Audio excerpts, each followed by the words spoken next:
ସୁନ୍ଦରବନ ଜଙ୍ଗଲରେ ରଘୁଆ ନାମରେ ଗୋଟେ କାଠୁରିଆଟେ ରହୁଥିଲା। ସେ କାଠ ବେପାର କରି ନିଜ ପରିବାରକୁ ଚଲାଉଥିଲା। ରଘୁଆର ପରିବାର କହିଲେ 4 ଝିଅ ଆଉ ତା ସ୍ତ୍ରୀ। ରଘୁଆର ବଡ଼ ଝିଅ ମିତାର ବିବାହ ବର୍ଷ ହେଇଯାଇଥାଏ। ସେଇଥିପାଇଁ ପାଖ ଗାଁରୁ ଜଣେ ଦେଖିବାକୁ ଆସିଥାନ୍ତି। ଏତିକି ବେଳେ ରଘୁଆ କିନ୍ତୁ ଘରେ ନଥାଏ। ହେଲେ ରଘୁଆର ସ୍ତ୍ରୀ ତାଙ୍କର ଖୁବ୍ ଚର୍ଚ୍ଚା କରେ। ମତେ ଜଣେ କହିଲେ ତ ଆପଣଙ୍କର ଝିଅ ଅଛି କହି, ସେଇଥିପାଇଁ ମୁଁ ଝିଅକୁ ଦେଖିବାକୁ ଆସିଛି। ମୋ ଭଣଜା ପାଇଁ। ମୋ ନାନୀଟା ଏଇ 2 ମାସ ତଳେ ଚାଲିଗଲା। ଭଣଜାଟା ଖାଲି ଘରେ ଏକୁଟିଆ ରହୁଛି। ତାରି ପାଇଁ ଗୋଟେ ଭଲ ଝିଅଟେ ଦେଖି ବାହା କରେଇବାକୁ ଆମେ ଚିନ୍ତା କରିଛୁ। ହଁ, ଝିଅର ବି ଆମର ବିବାହ ବୟସ ହେଇଯାଇଛି। ହେଲେ ମୋତେ କାହିଁ ଟିକେ କହିବାକୁ ଖରାପ ଲାଗୁଛି ଯେ ଆପଣ ତ ଦେଖୁଛନ୍ତି ଆମ ଘର ପରିସ୍ଥିତି। ତା ଉପରେ ହେଉଛି 4ଟା ଝିଅ। ତା ବାପା କାଠୁରିଆ। ଆମେ ଯୌତୁକ ଦେଇ ପାରିବୁନି। ଛି ଭଉଣୀ, ତମେ କି କଥା କହୁଛ? ଭଣଜା ପରା ମୋର ଅଫିସରେ କାମ କରୁଛି। ଆଉ ଯୌତୁକ ଆମର କଣ ଦରକାର? କହିଲି ନା, ଆମକୁ ଖାଲି ଘର ସମ୍ଭାଳିବା ଝିଅ ଖଣ୍ଡେ ଦରକାର। ସେଇଥିପାଇଁ ତ ମୁଁ ଆପଣଙ୍କ ପାଖକୁ ଆସିଛି। ଆଉ ଝିଅକୁ ତ ମୁଁ ଦେଖିଲି।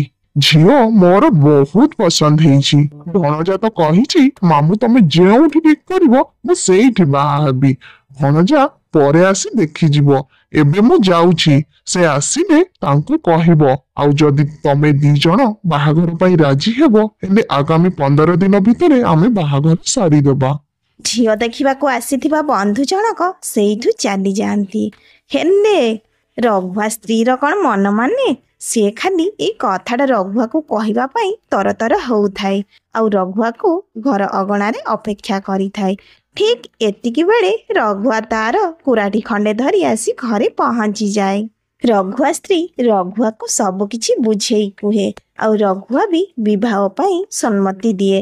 ଏମିତି 15 ଦିନ ବିତିଯାଏ। ଆଉ ରଘୁଆର ଝିଅ ମିତା ସହିତ ରାଜେଶର ବାହାଘର ଧୁମଧାମରେ ହୁଏ। ମାନ ମିତା, ଏତେ ଜଲ୍ଦି ଏ ଦିନ ପହଞ୍ଚିଯିବ କହି ମୁଁ କେବେ ହେଲେ ଭାବିନଥିଲି।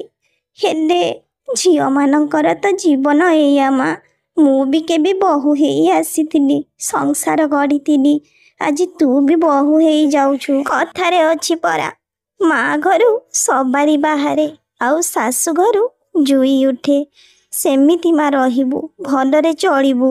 ମାଲୋ ମିତା, ଶ୍ୱଶୁର ଘରେ ଭଲ କି ଚଳିବୁ। ଆଉ ମୋ ମୁଣ୍ଡ ଯେମିତି କେବେ ତଳକୁ ନ କରିଦଉ। କିଛି ଗୋଟେ ଭୁଲ କରିବା ଆଗରୁ ନା ଚିନ୍ତା କରିବୁ। ତୋ ତଳେ ଆହୁରି ତୋର 3 ଭଉଣୀ ରହିଛନ୍ତି। ମିତା ତ ଘରୁ ବିଦେଇ ହେଇ ଚାଲିଯାଏ। ହେଲେ ମିତାର 3 ଭଉଣୀ ତା ରାସ୍ତାକୁ ଅନେଇ ବସିଥାନ୍ତି। ମିତା ଆଉ ତା ସ୍ୱାମୀ ରାଜେଶ ଯାଇ ତାଙ୍କ ଘରେ ପହଞ୍ଚି ଯାଆନ୍ତି। ବିବାହ ପରେ ପରେ ମିତା ଆଉ ରାଜେଶ ଦୁହେଁ ବହୁତ ବୁଲାବୁଲି କରନ୍ତି ଏବଂ ତାଙ୍କ ସମ୍ପର୍କ ବହୁତ ଭଲ ଥାଏ। ହେଲେ ଗୋଟେ ଦିନ ରାଜେଶର ଅଫିସରେ ଜଣେ ସୁନ୍ଦରୀ ମ୍ୟାଡ଼ାମ ଆସନ୍ତି। ଆଉ ରାଜେଶ ସେଇ ମ୍ୟାଡ଼ାମକୁ ଦେଖିବା ପରେ ତାଙ୍କ ପ୍ରେମରେ ପଡ଼ିଯାଏ ଏବଂ ସେ ମ୍ୟାଡ଼ାମ ବି ରାଜେଶର ପ୍ରେମରେ ପଡ଼ିଯାଆନ୍ତି। ଏଥର ଦୁହେଁ ଖୁବ୍ ବୁଲାବୁଲି କରନ୍ତି। ଆମେ ଲୁଚା ଛପା କରି ଆଉ କେତେ ଦିନ ଏମିତି ବୁଲାବୁଲି କରିବା? ଏସବୁ ଜମାରୁ ଭଲ ଲାଗୁନି। ତମେ ଗୋଟେ କଥା ମାନ, ଆମେ 2 ଜଣ ବାହା ହେଇ ପଡ଼ିବା। ମ୍ୟାଡ଼ାମ ସ୍ୱାତି ସବୁବେଳେ ରାଜେଶକୁ ବିବାହ କରିବା ପାଇଁ ଜୋର ଦିଅନ୍ତି। କିନ୍ତୁ ରାଜେଶ ସବୁବେଳେ କଥାକୁ ବୁଲେଇ ଦିଏ। କାହିଁକି ନା ସେ ବିବାହିତ କହି ଶ୍ଵେତାକୁ କେବେ ହେଲେ ଜାଣିବାକୁ ଦିଏନି। କିନ୍ତୁ ଗୋଟେ ଦିନ ସେ ଚିନ୍ତା କଲା ଯେ ଆଜି ନ କହିଲେ ନ ଚଳେ। ସ୍ୱାତି, ମୁଁ କ'ଣ କହୁଥିଲି କି, ତମକୁ ଭେଟିବା ଆଗରୁ ନା ମୋର ଆରେଞ୍ଜ ମ୍ୟାରେଜ ହେଇଯାଇଥିଲା। ମୁଁ ସେ ଝିଅକୁ ପସନ୍ଦ କରେନି। ତମେ ସେଥିପାଇଁ ପୁରା ନିଶ୍ଚିନ୍ତ ରୁହ। ମୁଁ ତାକୁ ଡିଭୋର୍ସ ଦେଇଦେବି। ତାପରେ ଆମେ ବାହା ହେବା।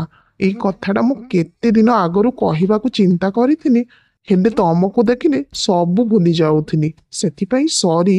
ହେଲେ ମୁଁ ଆଜି ଯାଇ ତା ସହିତ କଥା ହେବି। ସେ ମୋତେ ଡିଭୋର୍ସ ଦେଇଦେବ ଆଉ ଆମେ ଦୁହେଁ ବାହା ହେବା। ରାଜେଶ ବିବାହିତ ଜାଣିବା ପରେ ଶ୍ଵେତା ତ ବହୁତ ଜୋରରେ ରାଗିଯାଏ ଆଉ ରାଜେଶକୁ ବହୁତ ଗାଳି ଦିଏ। ହେଲେ କିଛି ସମୟ ପରେ ପୁଣି ତାକୁ ବାହା ହେବାକୁ ବି ରାଜି ହେଇଯାଏ।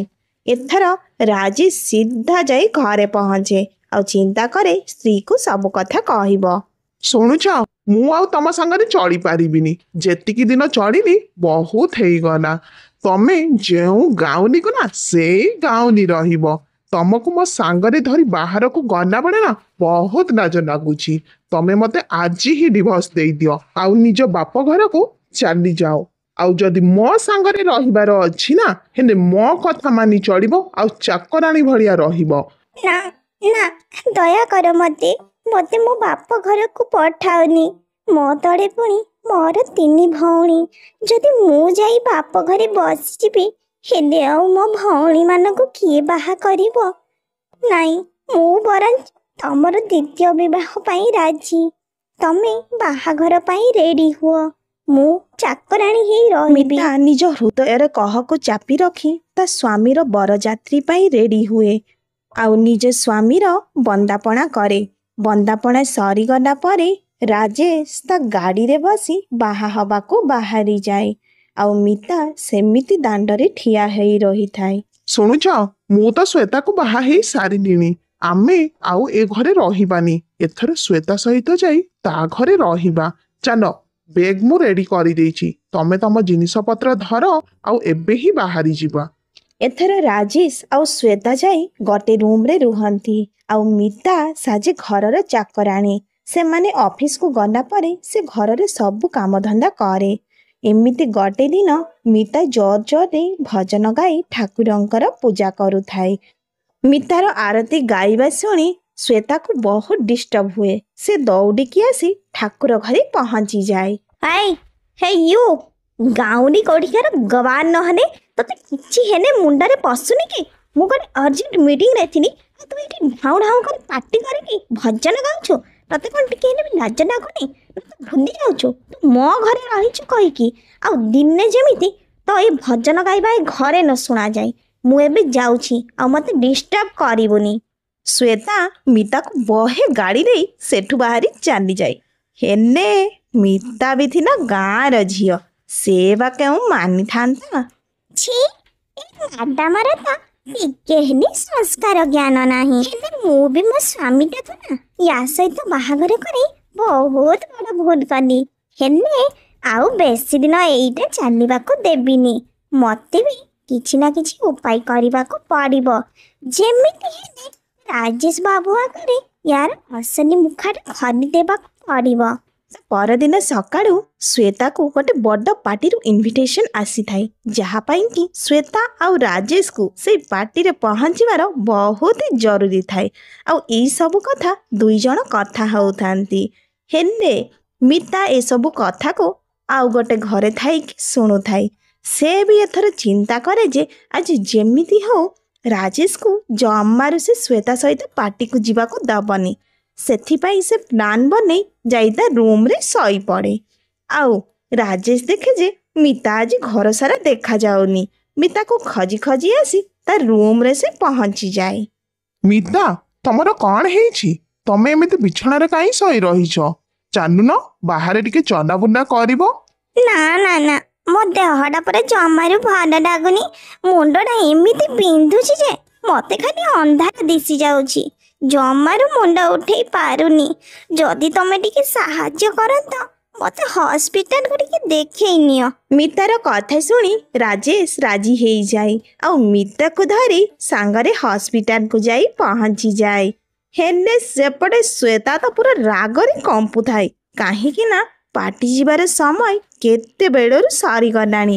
ହେଲେ ରାଜେଶ ଆଉ ମିତାର ଦେଖା ନଥାଏ। ତମକୁ ଲାଜ ଲାଗୁନି? ତମେ ଏବେ ଯାଇକି ବସିଛ? ଏଇ ଚାକରାଣୀ ପାଇଁ ଆଜି ମୋର ପ୍ଲାନ୍ ସବୁ କିଛି ସ୍ପଏଲ ହେଇଗଲା। ଆଉ ତମେ ହଉଛ ୟା ପାଇଁ ଦାୟୀ, ବୁଝିଲ? ଶ୍ଵେତା, ତମେ ବୋଧେ ଭୁଲି ଯାଉଛ ସେ ଘରର ଚାକରାଣୀ ନୁହଁ, ସେ ହେଲା ମୋର ପ୍ରଥମ ସ୍ତ୍ରୀ।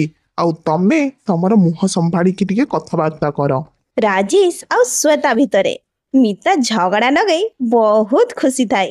ସେ ତ ମନେ ମନେ ଚିନ୍ତା କରୁଥାଏ ଯେ ଏଇ ତ ହେଲା ଆରମ୍ଭ, ୟା ପରେ ଦେଖ ଆଉ କ'ଣ କ'ଣ ହବ। ତା ପରଦିନ ସକାଳୁ ସକାଳୁ ମିତା ପୁଣି ଥରେ ତାର ଭଜନ କୀର୍ତ୍ତନ ଆରମ୍ଭ କରିଦେଲା। ହେଲେ ଶ୍ଵେତା ଦେହରେ ଏସବୁ ଜମାରୁ ଗଲାନି। ସେ ଆସି ପୁଣି ଥରେ ମିତା ଉପରେ ଚିଡ଼ି ଚିଡ଼ି ହେଲା। ଠିକ୍ ଏତିକି ବେଳେ ଆସିକି ରାଜେଶ ସେଇଠି ପହଞ୍ଚିଯାଏ। ଶ୍ଵେତା, ତମ ମୁଣ୍ଡ ଠିକ ଅଛି ତ? ସକାଳଟାରୁ ମିତା ଉପରେ କାହିଁ ରଡ଼ି ଛାଡୁଛ? ସିଏ ତ ଖାଲି ଟିକେ ପୂଜା କରୁଥିଲା। ଠାକୁରଙ୍କ ଆରତି ଗାଇବା ତ ଭଲ, ଆଉ ଏଥିରେ ଅସୁବିଧା କଣ? ଅସୁବିଧା ଏଇଆ ଯେ ଏଇଟା ତମ ଘର ନୁହଁ, ଏଇଟା ହେଲା ମୋ ଘର। ଆଉ ମୋ ଘରେ ମୁଁ ଯେମିତି କହିବି ନା, ତମମାନଙ୍କୁ ସେମିତି ହିଁ ଚଳିବା ପାଇଁ ପଡ଼ିବ। ତମେମାନେ ଯଦି ଅଧିକା ଚୁଁଚା କରିବ ନା, ହେଲେ ମୋତେ ଚିହ୍ନିବ। ତାମାନେ ଶ୍ଵେତା, ମୁଁ ତମର ସ୍ୱାମୀ ନୁହଁ? ତମେ ମତେ ଭଲ ପାଉନି? ଆଜି ତମେ ଏଇ ଛୋଟିଆ କଥାଟା କହିପାରିଲ? ମୁଁ ଆଉ ତମ ସାଙ୍ଗରେ ରହିପାରିବିନି। ମିତା, ଏବେ ହିଁ ଚାଲ ବେଗ୍ ରେଡି କର। ଆମେ ଏ ଘରୁ ବାହାରି ଆମ ସେଇ ପୁରୁଣା ଘରକୁ ଚାଲିଯିବା। ଆଉ ଶ୍ଵେତା, ମୁଁ ତମକୁ କହିଦଉଛି, ଡିଭୋର୍ସ ପେପରରେ ସାଇନ୍ କରିଦେବ। ରାଜେଶ ଆଉ ମିତା ଯାଇ ନିଜ ପୁରୁଣା ଘର ସାମ୍ନାରେ ଠିଆ ହେଇଯାଆନ୍ତି। ହେଲେ ମିତା ଘର ଭିତରକୁ ଜମାରୁ ଯାଏନି। ସେଥିପାଇଁ ରାଜେଶ ପଚାରେ ଯେ ସେ କାହିଁ ବାହାରେ ରହିଛି କହି। ନା, ମୁଁ ସେ ଘର ଭିତରକୁ ଆଉ ଯାଇପାରିବିନି। ଯେଉଁଦିନ ମୁଁ ତମକୁ ନିଜ ହାତରେ ବରବେଶ ସଜେଇଥିଲି ଆଉ ତମକୁ ବନ୍ଦାପଣା କରି ସଉତୁଣୀ ଆଣିବାକୁ ପଠେଇଥିଲି ନା, ସେଇଦିନ ମୁଁ ମନେ ମନେ ଚିନ୍ତା କରିଥିଲି ସେ ଶ୍ଵେତାର ଅସଲ ରୂପ ତମକୁ ଦେଖେଇବି କହି। ଆଉ ଆଜି ତମେ ଶ୍ଵେତାର ଅସଲ ରୂପ ଦେଖିଛ, ଭଲ ଭାବରେ ତାକୁ ଚିହ୍ନି ପାରିଲ। ହେଲେ ମୁଁ ଆଉ ତମ ସାଙ୍ଗରେ ରହିବିନି। ତମେ ଯେଉଁଦିନ ନିଜର ବରଯାତ୍ରୀ ନେଇଗଲ, ମୁଁ ମନେ ମନେ ସେଇଦିନ ମୋର ଏ ଘରୁ ଜୁଇ ବାହାର କରିଥିଲି। ସାଙ୍ଗମାନେ, ଆମର କାହାଣୀ ଆଗକୁ ଆହୁରି ରହିଛି। ହେଲେ ଆପଣମାନେ ଟିକେ କମେଣ୍ଟ କରିକି ଜଣେଇବେ ଯେ ମିତା ଶେଷରେ ଯାହା କଲା ସେଇଟା କ'ଣ ଠିକ୍ କଲା? ଚାଲନ୍ତୁ କମେଣ୍ଟ କରିବେ।